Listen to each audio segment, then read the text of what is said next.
사랑하는 성도님들, 오늘은 교사 주일입니다. 지금 이곳 가운데 교사들은 있지 않지만 저는 이런 상상을 해보았습니다.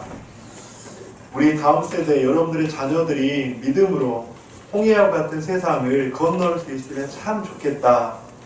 어쩌면 지금 이 세상에 홍해처럼 눈에 보이지는 않지만 그런 위협, 위기, 어려움이 가득한 세상이거든요. 우리의 자녀들이 자랐을 때 어쩌면 홍해 같은 출렁거림은 없을 수 있지만 홍해의 위협보다 더 큰 어려움들이 도사리고 있을 수 있습니다. 그런 세상을 살아갈 때 우리의 자녀들이 바로 오늘 본문처럼 믿음으로 홍해를 육지같이 건너는 그런 역사가 있기를 주님의 이름으로 간절히 축복합니다.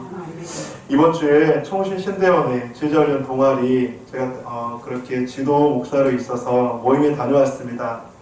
신대원생들이 한 30명 정도 그렇게 훈련을 받는데 한 전도사님이 저를 찾아오는 거예요. 제가 제일 앞에 있었는데 그래서 이제 그 전도사님이 저한테 이런 질문을 하는 거예요. 목사님 혹시 울산에서 사신 적이 계세요? 물어보는 거예요. 그래서 제가 울산에서 예전에 울산 대영교회라는 곳에서 그렇게 고등부 사역을 했었는데 그때 그 학생이 고등부 3학년 새 가족으로 들어왔던 거예요. 그래서 그 새 가족이 그 청년이 저를 그렇게 보고 반갑게 기억해주고 인사를 하더라고요. 그러면서 그때 목사님께서 해주신 말씀들 그 다음에 그런 것들이 참 귀하게 와 닿았다라고 이야기를 하는 것입니다. 그런데 그때 대형교회 고등부는 거기는 고등부만 한 150명 정도 됐거든요. 그래서 그 교육자들이 임원들이나 찬양팀이나 그런 아이들 말고 새가족과는 깊은 관계를 맺을 수가 없는 그런 관계였습니다. 그럼에도 불구하고 이렇게 저를 찾아와주고 지금 신대원 1학년이 돼서 하나님의 그 부르심을 가고 있는 그 모습이 참으로 귀하게 보였습니다. 학교를 졸업하고 그런데 조금 방황을 했대요. 조금 방황을 하다가 대학교를 졸업하고 나서 그 방황을 하다가 하나님의 부르심에 거부하지 못하고 순종해서 그 믿음의 길을 걷고 있는 그 전도사님 참 보기가 좋았습니다. 저를 기억해 준 것도 참 감사했지만 방황의 시간을 보내고 순종의 길로 주님의 종의 길로 가는 모습이 저한테는 도전이 되었습니다. 성도님들, 다음 세대들을 위해 진실된 마음으로 뜨거운 마음으로 간절한 마음으로 기도해 주시기를 부탁드립니다.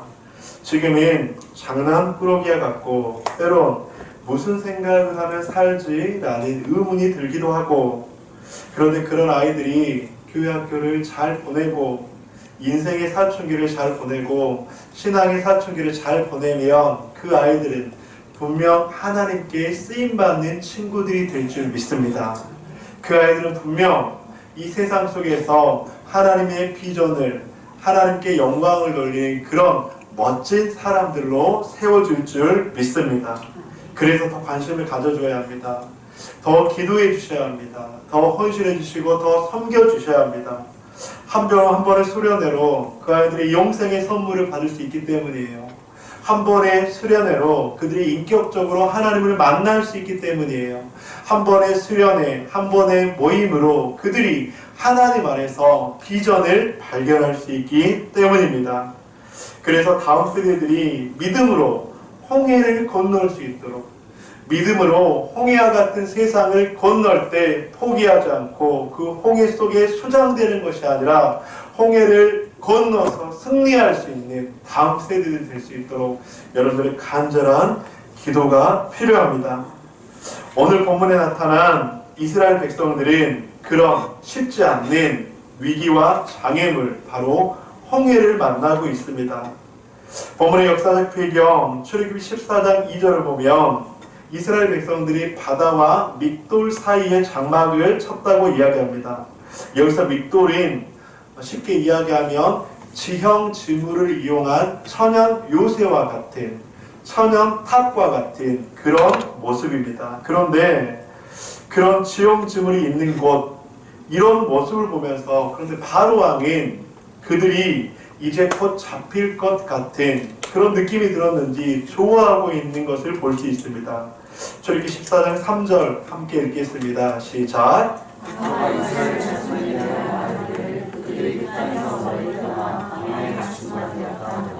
이스라엘 백성을 추격하던 바로의 군대는 이스라엘이 광야에 갇혔다고 좋아합니다. 후면에는 애굽이 무시무시한 군대를 이끌고 추격하고 있었고, 전면에는 홍해, 도저히 건널 수 없을 것 같은 홍해가 가로막혀 있었고, 이스라엘 백성들은 그 바다와 믹돌 사이에 갇혀있는 그런 형국이었습니다. 남녀노소를 막론하고 사면초가의 상황은 늘 우리들에게 위협을 가하게 되죠. 과연 그 상황에서 우리는 어떻게 이 상황을 헤쳐나갈 수 있을까? 과연 이 지점에서 우리에게 필요한 믿음은 어떤 믿음일까?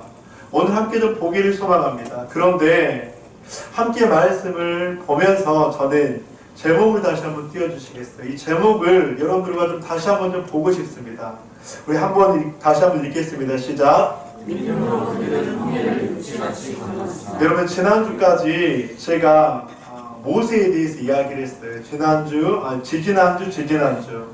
그런데 여러분들 오늘 본문에 홍해를 육지같이 건넌 사건, 이 사건 하면 떠오르는 사람이 여러분들 누구죠? 모세죠.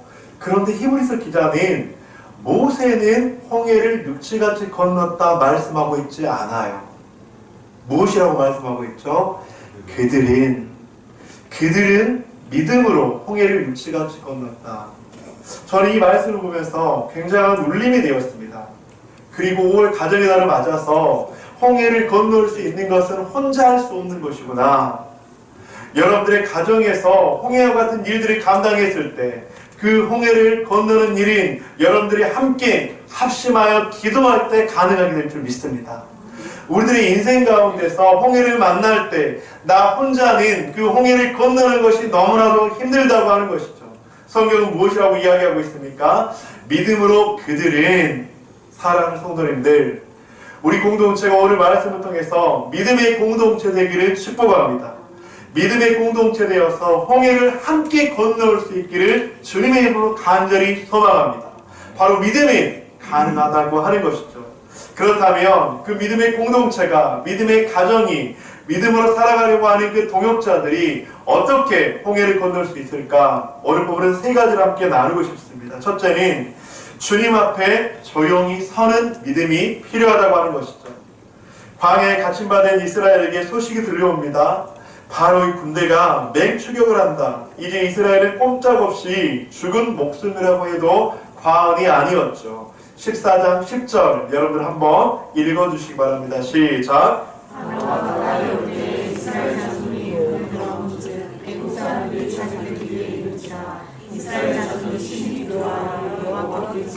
심히 두려워했다고 말씀을 하죠. 왜냐하면 애굽 사람들과의, 애굽 군대와의 거리가 점점 좁혀지고 있거든요.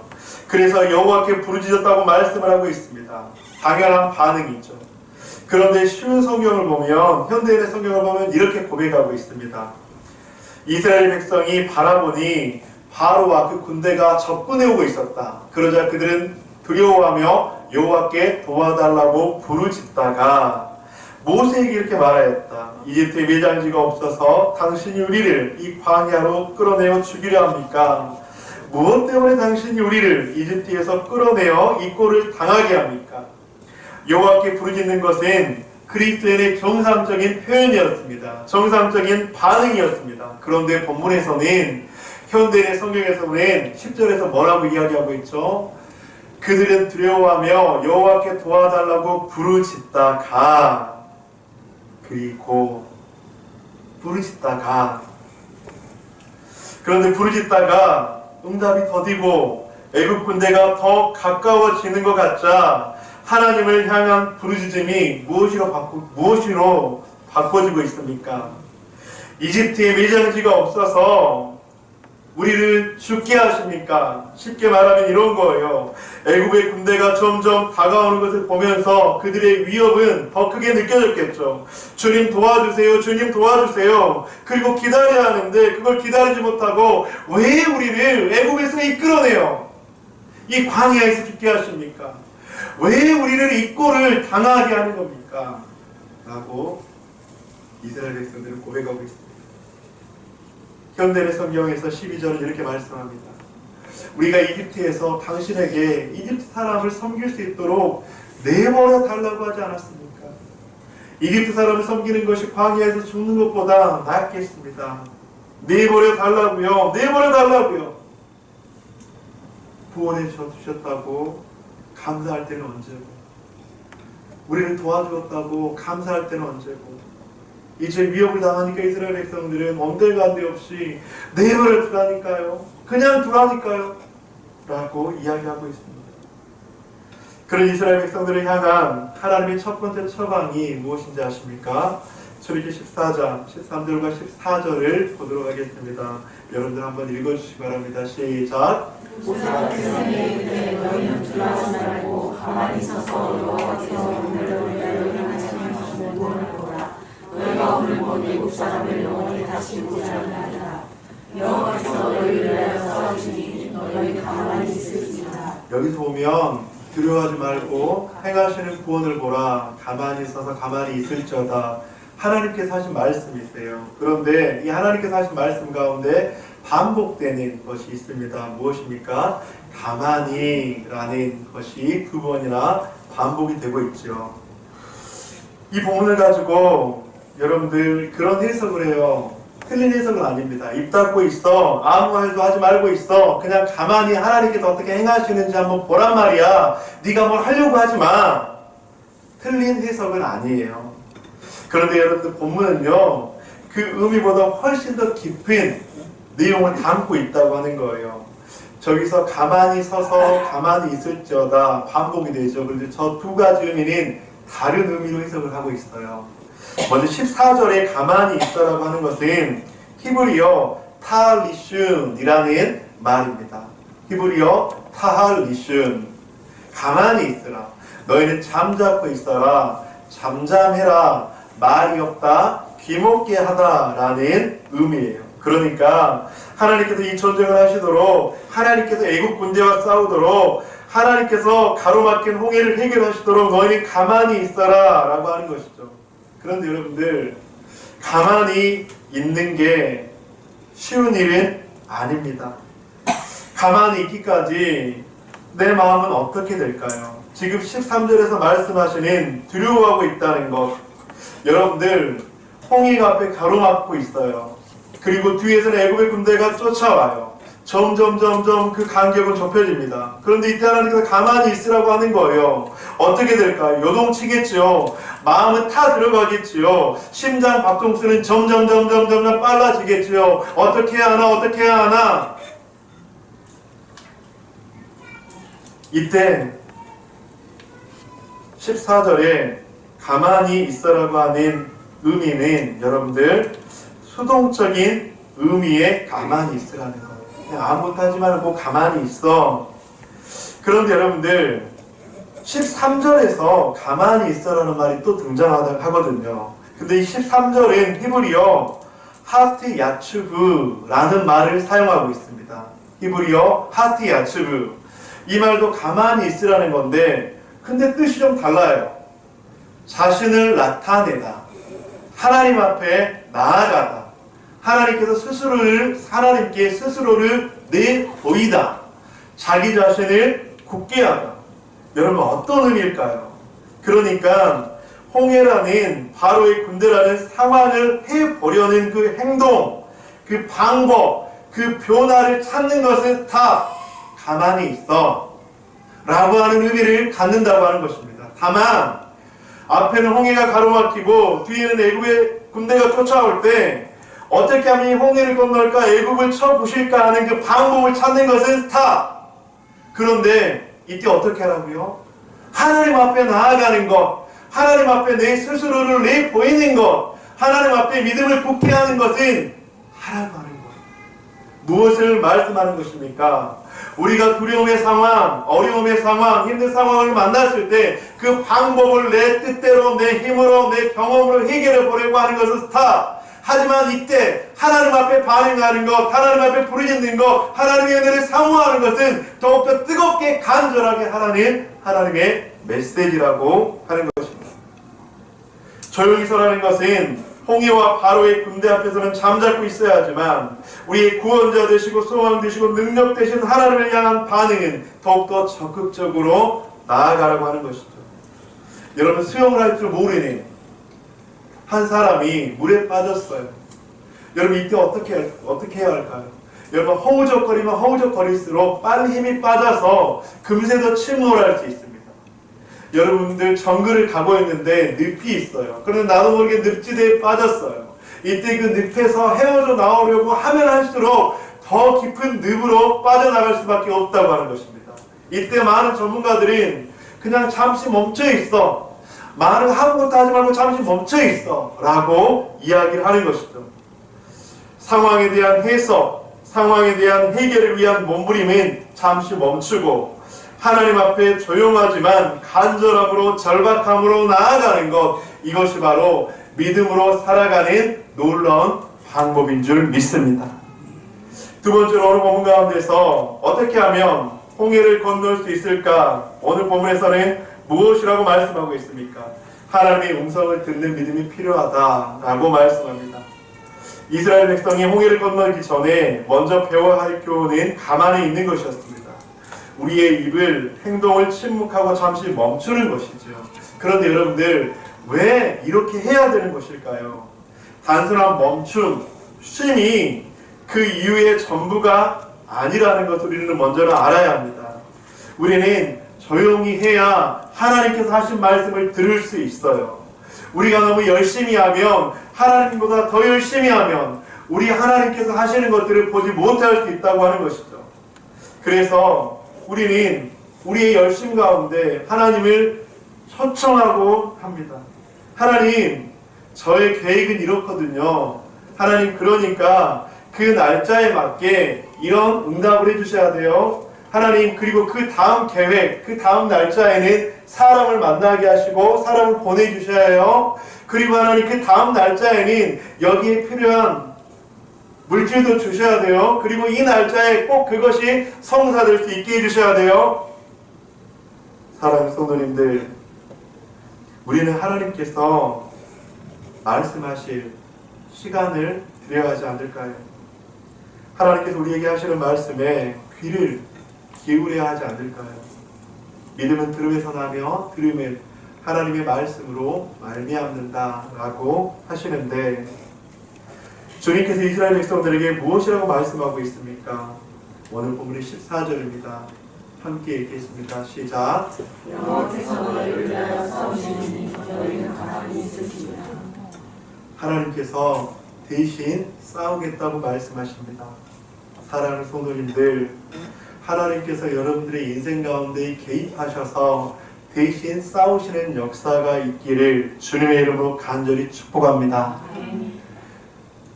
내가 앞장서서 싸우는 것이 아니라 나의 인생 가운데, 나의 삶 속에 나의 대적들, 견고한 적들, 사단의 방해, 사단의 공격이 있을 때 내가 내 힘으로 그들과 싸우는 것이 아니라 하나님께서 우리 앞에서 싸워주시는 그 은혜가 있기를 주님의 이름으로 간절히 축복합니다.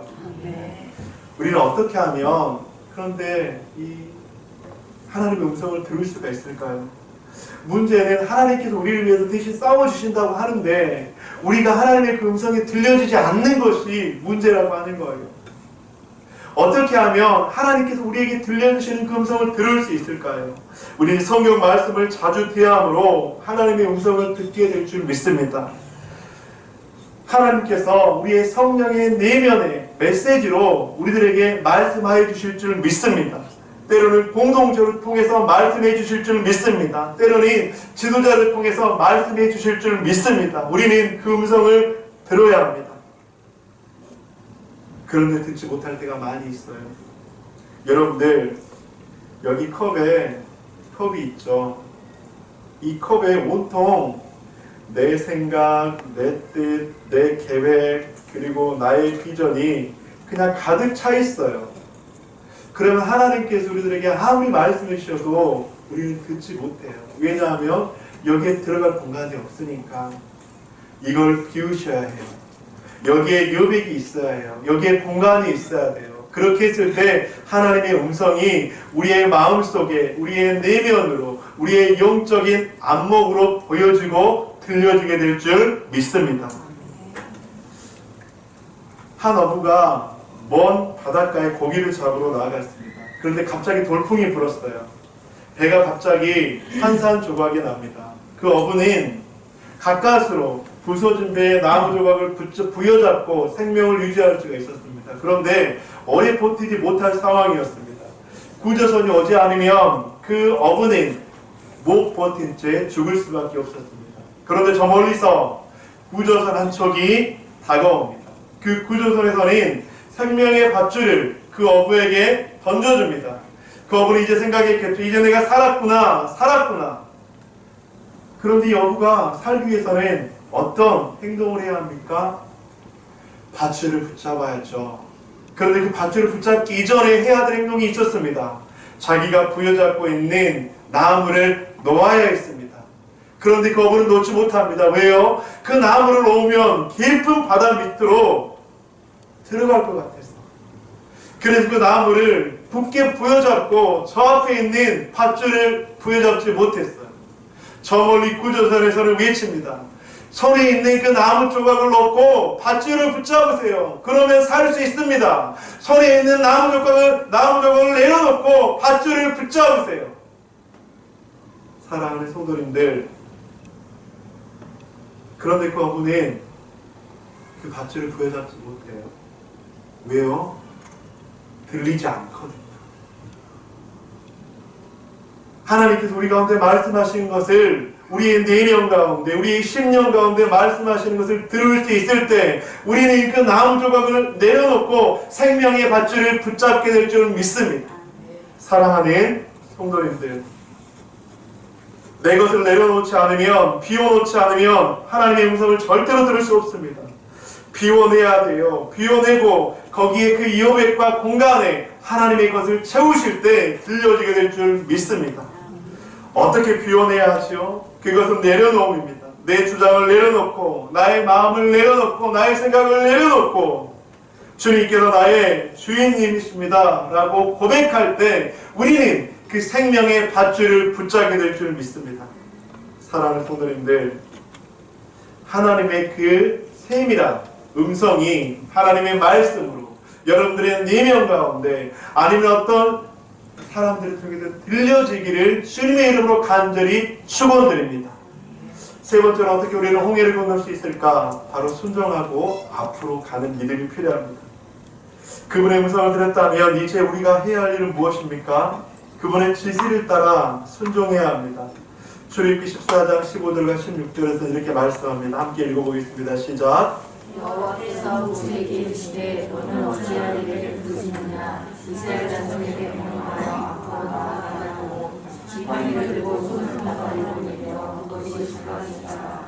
이스라엘 자손이 바다 가운데서 아직 홍해는 출렁이고 있습니다. 그러나 하나님은 자기의 백성들에게 앞으로 나아가라고 말씀을 하시죠. 그런데 15절에서 보면 하나님께서 모세에게 이런 말씀을 하세요. 너는 어찌하여 내게 부르짖느냐? 여러분들, 언제는 계속 부르짖으라고 하셨잖아요. 계속 기도하라고 하셨잖아요. 그런데 항상 부르짖어야 한다고 하시더니 너는 왜 내게 어찌하여 내게 부르짖느냐? 여러분, 이 말씀을 하신 이유가 무엇일까요? 여러분들, 이 말씀의 진정한 의미는 바로 이 말씀을 함께 좀 보면서 나누고 싶습니다. 기도는 흘러가서 사라지거나 없어지지 않습니다. 기도는 쌓여 하나님의 때에 하나님의 방법으로 폭발적으로 응답이 됩니다. 여러분, 무엇을 말씀하는 것입니까? 모세에게 말씀하는 거예요. 너는 이제 너희 기도가 쌓였어. 너희 기도가 쌓였으니까 지금은 응답할 때야. 너희 기도가 쌓였으니까 이제 너는 앞으로 나아갈 때야 라고를 말씀하고 있는 거예요. 믿음으로 기도했다면 이제 믿음으로 순종함으로 앞으로 나아가야 할 때, 사랑하는 성도님들, 이스라엘 백성들은 기도의 힘을 입어 앞으로 나아가고 기도의 힘으로 말미암아 홍해를 건너야 할 때였습니다. 홍해가 갈라진 다음에 나아가라고 했습니까? 그렇지 않아요. 갈라질 것을 믿고 나아가라고 한 것이죠. 그리고 16절에서는 지팡이를 든 채 손을 바다 위로 내밀라고 말씀하십니다. 여러분들, 지금 모세가 들고 있는 지팡이는 그렇다면 어떤 의미를 가지고 있을까요? 여러분들, 성경에서 말하는 모세가 가지고 있는 지팡이는 하나님의 인재, 하나님의 능력, 하나님의 일하심, 하나님의 역사하심을 말하고 있습니다. 그 지팡이로 홍해를 내리치라고 하는 것은 너의 힘이 아니라 나의 힘을 빌어서 나의 힘으로 그 바다를 치라고 말씀하시는 거예요. 저는 이 구절을 보면서 그런데 이런 질문이 생겼습니다. 여러분 손을 한번 보실까요? 손을 한번 보시고, 여러분들의 손에는 무엇이 쥐어져 있습니까? 여러분들의 손에는 무엇을 들고 있습니까? 내 손에 무엇이 들려져 있고 무엇으로 홍해를 가르려고 하십니까? 혹시 내 손에 하나님께서 말씀하시는 그 지팡이가 아닌 다른 것이 들려있지 않습니까? 그런데 여러분들, 그걸로는 홍해는 갈라지지 않습니다. 하나님께서 말씀하신 지팡이만이 홍해를 가르게 할 줄 믿습니다. 하나님께서 주신 지팡이만이 홍해를 가르고 그 땅을 건너가게 할 줄 믿습니다. 그런데 내 손에 하나님께서 주신 지팡이가 아니면 아무리 그것으로 홍해를 갈라도 갈라지지 않아요. 아무리 그것으로 홍해를 가르려고 해도 홍해는 끔찍도 하지 않아요. 사랑하는 성도님들, 하나님께서 주신 지팡이로 홍해를 내리칠 때 그 갈라지는 역사를 경험하시기를 주님의 이름으로 간절히 축복합니다. 아멘. 누군가 지은 이야기일 수 있지만 한번 이야기를 나누고 싶습니다. 어느 벼랑에서 떨어진 한 신자가, 성도가 벼랑 끝에 있는 나뭇가지를 붙잡고 겨우 목숨을 부지하고 있었습니다. 하지만 시간이 지날수록 나뭇가지를 붙들고 있는 신자의 힘이 점점 떨어지기 시작했습니다. 그는 소리를 지르기 시작했습니다. 누구 없습니까? 제발 나를 살려주세요. 제발 나를 살려주세요. 나를 도와주세요. 그는 계속 소리쳤습니다. 이때 어디선가 소리가 들려왔어요. 나 여기 있다. 누구의 음성 같으세요? 하나님이 찾아오셨습니다. 누구세요? 나는 내가 믿는 하나님이다. 하나님, 저를 살려주세요. 저 곧 죽을 것 같아요. 힘들어요. 제발 살려주세요. 하나님은 그렇게 이야기합니다. 그래, 염려하지 말아라. 내가 너를 살려줄게. 그러면서 이렇게 이야기합니다. 내가 지금 붙들고 있는 그 나무를 놓아라. 내가 너를 구해주마. 살려주마. 그러자 그 신자는 고민합니다. 갈등합니다. 내가 이 손을 놓으면 어떻게 될까? 그러면서 그 신자는 이렇게 외쳤다고 합니다. 나를 도와줄 다른 분 계시지 않습니까? 성도님들, 순종이 무엇이라고 생각하십니까? 순종은 붙잡고 있는 것을 놓으라고 말할 때 놓는 것, 그것이 바로 순종입니다. 불가능해 보이고 해결의 실마리가 보이지 않을 때, 그때 주님께서 말씀하신다면 그때 주님의 말씀을 따라 실천하는 것, 행동하는 것, 그렇게 따라가는 것, 벼랑 끝에 서 있을 때 주님께서 나를 찾아오신다면 그 벼랑 끝에서 주님을 만나는 그것이 바로 순종이라고 하는 것이죠. 말씀을 준비하면서 참 의미 있는 시 하나를 보았는데 한번 읽어드리겠습니다. 벼랑 끝으로 오라는 시입니다. 그가 말했다. 벼랑 끝으로 오라. 그들이 대답했다. 우린 두렵습니다. 그가 다시 말했다. 벼랑 끝으로 오라. 그들이 왔다. 그는 그들을 밀어버렸다. 그리하여 그들은 날았다.